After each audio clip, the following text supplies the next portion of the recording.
We haven't talked about Cyberpunk mods in a very long time, and we definitely should have, because the modding scene for this game has changed a lot since it launched almost 8 months ago, with some of the most ambitious and creative projects being launched in the past few weeks and months. And since CD Projekt Red is obviously not likely to drop any news or updates until the very last moment, I think it's up to the modders themselves to make the game into the version we always wanted to see. In this video we're going to check 5 amazing new mods for Cyberpunk 2077 that you should at least consider, especially if you want to see for yourselves what Cyberpunk could have been with just a few good updates and features. As always, a thumbs up on the video would definitely help me a lot, and let's jump right into it. Coming up at number 1, one of the biggest disappointments coming up from the E3 trailers was the complete removal of the wall run feature. Luckily enough, there's been more than a few attempts to bring this back, with the most recent and seemingly most successful being the wall hang mod by the user PerfNormBeast. And just like what the name implies, this partially returns the Mantis Blade wall hang that we saw in the trailers before the game launched. Now, I will admit that this feature is actually way more useful than I initially thought. It essentially lets you jump and grab on any vertical surface, and then even further use that to jump on a surface close to it that might be even higher. And this essentially means that you can reach higher building tops way easier than ever before, even compared to the double jump features, and you can do so in way more creative kind of ways. But by far my favorite aspect of this mod, which I believe even the mod author himself did not foresee, is the fact that it lets you finally grab on a wall or on a surface as you fall towards your death, and you can actually use this mod to save your life instead of dying by just falling from really high places. All in all, there's still a long way to go to also make wall running work with this, but already it's one of the top mods that I would recommend to everybody. Moving on to number 2, have you ever found the minimap in this game annoying? Well, who am I kidding? You definitely did, and it's one of the features long overdue for a big improvement. Well, up until today, when we finally got the improved minimap zoom by the user named DJ Kovrik. And just like what the name implies, it actually adds a dynamic zoom to the minimap based on your vehicle's speed. Essentially, it works like this: as you accelerate and gain more speed with your vehicle, the minimap will actually do an automatic zoom out so that you can see if you have to navigate to your next corner or if you have to pick up a turn, which was not possible in the previous version of the map that we had in the game. I would also say that this is by far the easiest minimap solution that I was able to find on Nexus mods, and it does not require any other third-party tools. You just install it, it works right off the gate, and you don't have to worry about it once you installed it. So again, if you worry about these kinds of things, definitely give improved minimap zoom a try.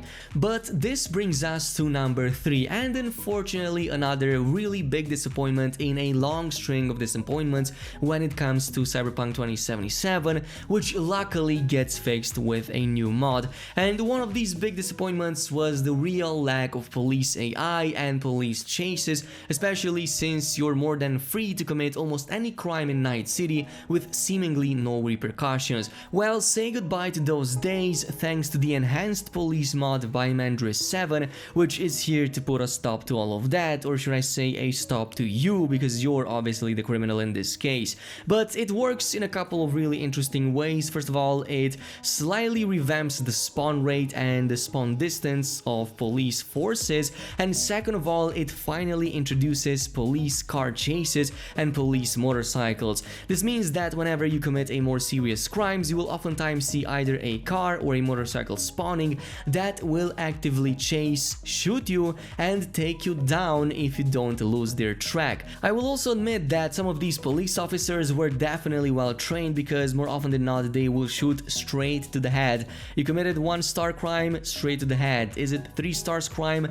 Doesn't matter, straight to the head. Now, what I believe this system still requires is for an actual update from CD Projekt Red to actually improve the AI of the game in general, because right now it doesn't seem to make it possible for multiple police vehicles to start a chase and actually chase you throughout the city. As a matter of fact, you can easily see some of the shortcomings of this AI, because when a police car spawns, usually the rest of the traffic kinda despawns at the same time, probably to make room for whatever this uses in terms of resources. So I don't think it's going to be possible for a lot of vehicles to chase you at the same time, like how it is in GTA, for example, until CD Projekt Red comes in and actually fixes this. But in the meantime, this is the next best thing, and I'm actually surprised by how well modders are able to improve the existing features, or should I say the lack of them thereof.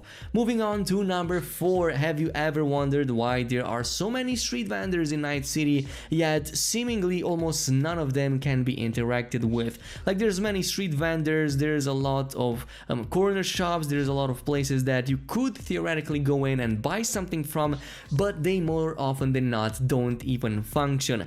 Not anymore though, and you can finally buy hot dogs from your corner shop thanks to the mod called Street Vendors by Mr. Kobe220. So the way this works is pretty simple. It essentially turns almost every street vendor in the game into an actual vendor that you can interact with, trade with, sell items, buy items, and not just that, they also seem to have their own supply as well as their own economy. So essentially you can walk up to almost any street vendor, like for example the ones in the mega building where your apartment is, and most of the vendors there, especially at the low level, you will see that they are now interactable with and they will have their own stash of goods.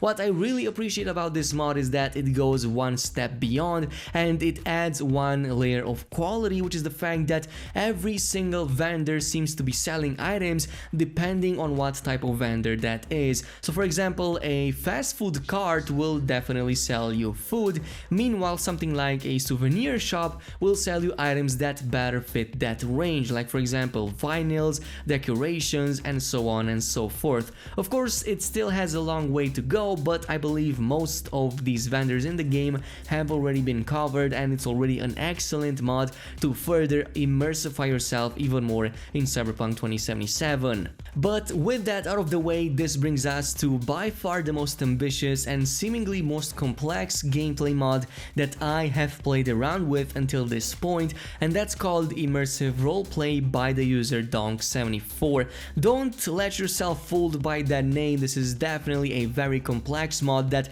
pretty much changes and fixes and tries to improve on almost every aspect of the game when it comes to immersion. This includes everything from being part of a gang, reputation system, having additional contracts, races, multiple types of new interactions with NPCs, recruiting NPCs, making more friends, even recruiting friends and having them as active companions, and even having other types of really amazing interactions with them as well as with other parts of the game. So the first thing about this mod that really caught me by surprise was the fact that you can actually interact with it and its functionalities by interacting with it via any game.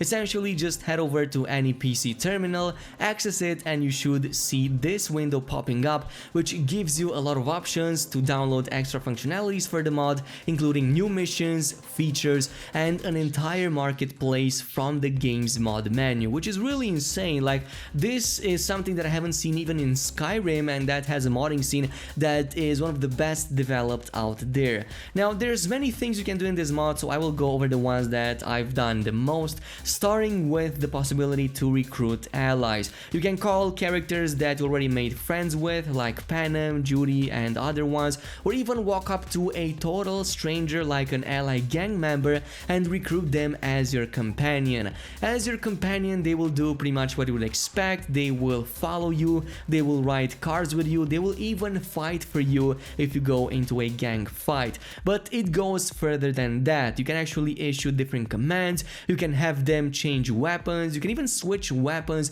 with these companions. Like for example, I thought Panem could really use something like a katana, so I gave her my katana and she was able to use that in combat. But you can give them pretty much any other weapon that is fully modded and they would behave way better in combat. There's many more other interactions in there that you actually have to build upon, because there's also a reputation system that you gain points with as you interact more in a positive way with these characters, like doing missions and helping them out. You can even take them to movies or invite them to your apartment.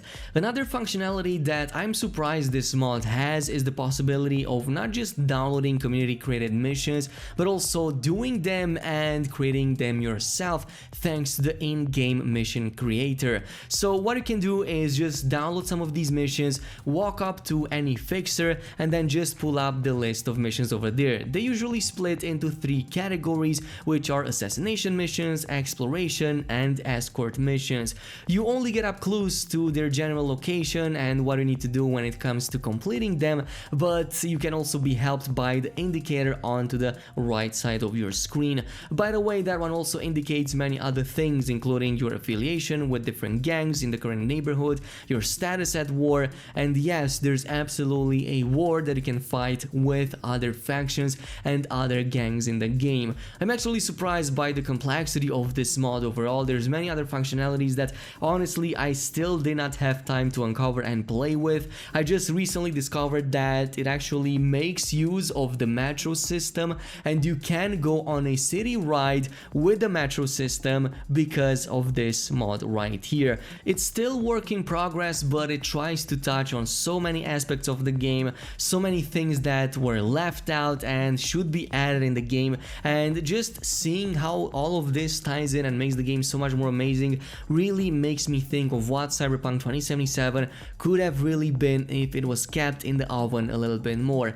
All in all, there's a lot more modding projects that are being worked upon right now, a lot of them that are even more ambitious than these, but I will cover them in different videos. In the meantime, this is all we have for today. Now, if you played with any of these mods, definitely let me know what's your impressions of them, and even more so, which one of these did you find the most interesting. Thanks so much for watching, and I'll see you guys next time.